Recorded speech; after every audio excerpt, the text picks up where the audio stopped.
मुझे पटे। बिस्मिल्लाहिर्रहमानिर्रहीम, अस्सलाम वालेकुम। मैं हूं जलील खान कुलासी। आप देख रहे हैं मेरा यूट्यूब चैनल।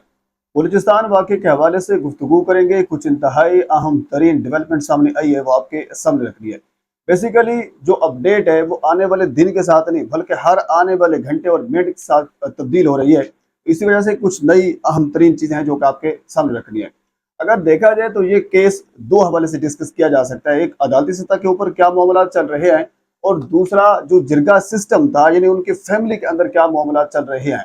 मैं पहले आपके सामने एक आज अभी से कुछ देर पहले जो बानो खातून जिसको कत्ल कर दिया गया था इतनी बेदर्दी से, उनकी वालदा का कुरान उठाकर एक बयान सामने आया है, वो मैं आपके सामने रख देता हूँ। बेसिकली वो बयान भी मैं आपको सुनवाऊंगा क्योंकि वो बयान बलूची ज़बान में है, उसको समझना थोड़ा सा मुश्किल है। तो मैंने उसका अपने एक दोस्त से जो उर्दू ट्रांसलेशन है वो उनकी करवाई है।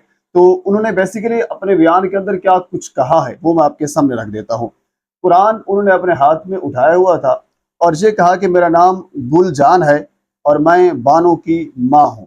मैं कुरान पाक सामने रख कर ये सच बोल रही हूँ, यानी बेसिकली कुरान को उन्होंने गवाह बनाकर ये कहा कि मैं सच बोल रही हूँ, यानी जो कुछ मैं कह रही हूँ ये सच है। आगे वो कहती हैं कि बानो 5 बच्चों की माँ थी और वो बच्ची नहीं थी, यानी वो सरफराज बुक्ती साहब ने जो कहा था। उसके बाद फिर हमारे जर्नलिस्ट ने और बाकी बाकी बहुत सी कम्युनिटीज हैं, तो उन्होंने उसके ऊपर बड़ी तनकीद की थी, आप ये क्या कर रहे हैं, यानी इस किस्म की गुफ्तगू करने का कोई इख्तियार नहीं है आपके पास।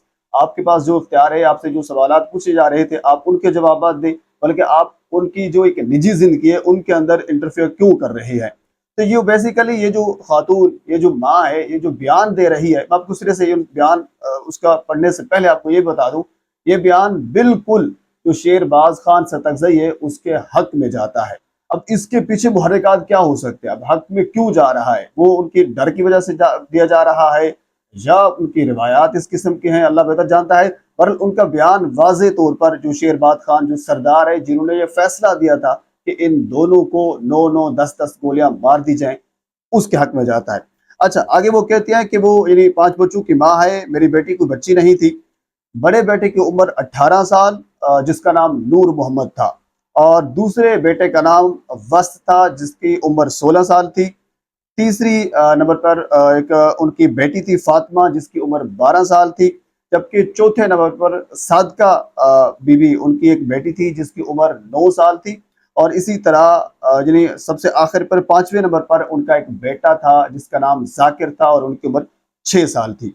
यानी वो आगे इसके अलावा वो ये कहती है कि क्या एक बलोच का ज़मीर गवारा करेगा, क्या ये यानी हम एक्सेप्ट करेंगे इस चीज़ को कि 5 बच्चों की माँ किसी दूसरे के साथ भाग जाए।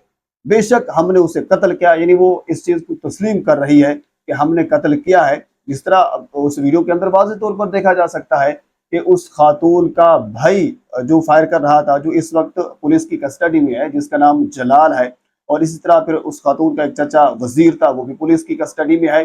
बिल्कुल ये बात, ये अगर यहाँ तक की जाए तो ये दुरुस्त कर रही है कि हमने कत्ल किया है, बिल्कुल इन्होंने कत्ल किया है, क्योंकि उसके जो जिरगा सिस्टम था, ये जिरगा सिस्टम के अंदर ये सारे लोग बैठे और फिर उसके बाद यानी जाने के बाद खुद ये उनको मक्तलगाह की तरफ लेकर गए, खुद गोलियां चलाई। उसके भाई जलाल ने, उनका चचा वहां पे मौजूद था, बाकी सारे रिश्तेदार भी वहां पे मौजूद थे। सरदार ने तो फैसला कर दिया था लेकिन इन्होंने अपने हाथ से उससे मारा है, तो इसी चीज को ये जस्टिफाई कर रही है कि ये ऐसा हुआ है।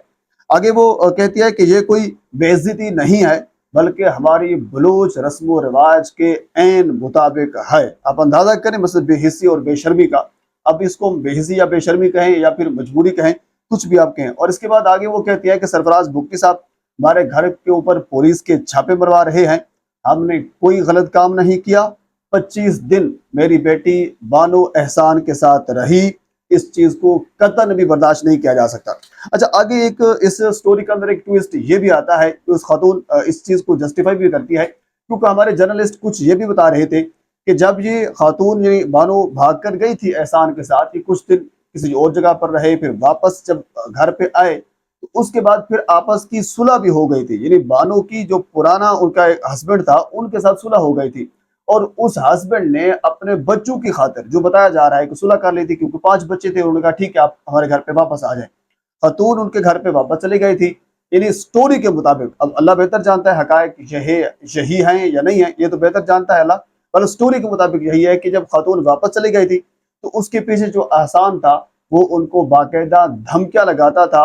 और इवन कि इस खातून जो कुरान पे हाथ रख के कुरान सामने रख कर ये भी उन्होंने कहा है, मेरे बेटे का नाम अपने हाथ पर रख कर हमें वीडियो कॉल करता था, वीडियो और तस्वीर भेजता था, हमें पैगामात उनके मौसूल होते थे कि आपने जो कुछ करना है मेरा कर लें। यानी बेसिकली इनको इन्हें कहने का मकसद ये है कि हमने उसे माफ कर दिया था, हमने बार बार उसे वार्निंग दी, वो वार्निंग के बावजूद, माफ करने के बावजूद वो एहसान बाज नहीं आया। तो उसके बाद फिर ये दोनों कबीले उस सरदार के पास गए और सरदार से ये कहा कि फलां कबीले का बंदा हमारे साथ इस किस्म की ज्यादती भी कर चुका है और ज्यादती करने के बाद अब तक वो हमें धमकाता भी है, हम इसके ऊपर कोई फैसला सादर फरमाएं। तो इसके ऊपर फिर सरदार ने दोनों कबीले वालों को बुलाया और उसके बाद जो रिपोर्टेड जिन्हें हुआ है जो चीज़, वो स्टोरी ये हुई है कि सरदार ने कहा कि ठीक है, अगर आप इस एहसान को सजा देना दिलवाना चाहते हैं तो फिर सजा सिर्फ एहसान को नहीं होगी, सजा फिर क्योंकि कसूर आपकी लड़की का भी है तो सजा फिर आपकी लड़की को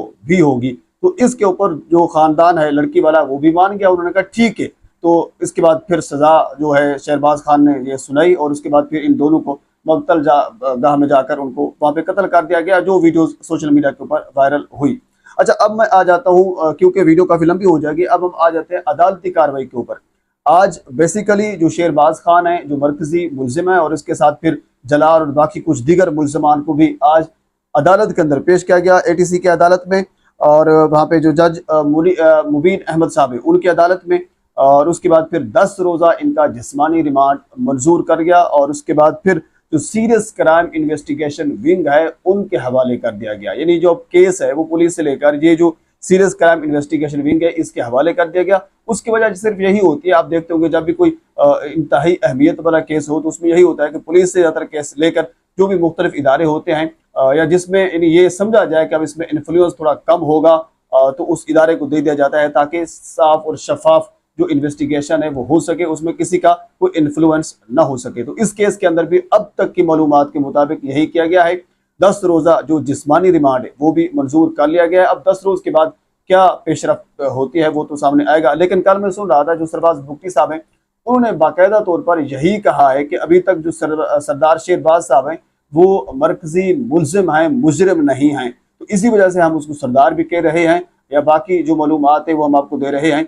लेकिन ये है कि जब तक वो मुजरिम कंसीडर नहीं होते तब तक हम उसके बारे में मजीद कोई राय नहीं दे सकते। लेकिन अब जो उनकी वालदा का बयान आया है, अब वालदा के बयान के बाद तो बिल्कुल अगर यूँ कहा जाए कि सरदार साहब बिल्कुल मासूम हो चुके हैं तो ये भी मेरे ख्याल में कोई गलत नहीं होगा। बहरहाल ये अब तक की अपडेट है। मजीद इस हवाले से जो अपडेट मेरे तक पहुंचेगी बर वक्त आप तक पहुंचाने की कोशिश करूंगा। एक मरतबा आपसे गुजारिश है मेरे चैनल को सब्सक्राइब कर दें ताकि आने वाले हर इंफॉर्मेटिव वीडियो आप तक पहुंच सके। अल्लाह हाफ़िज़।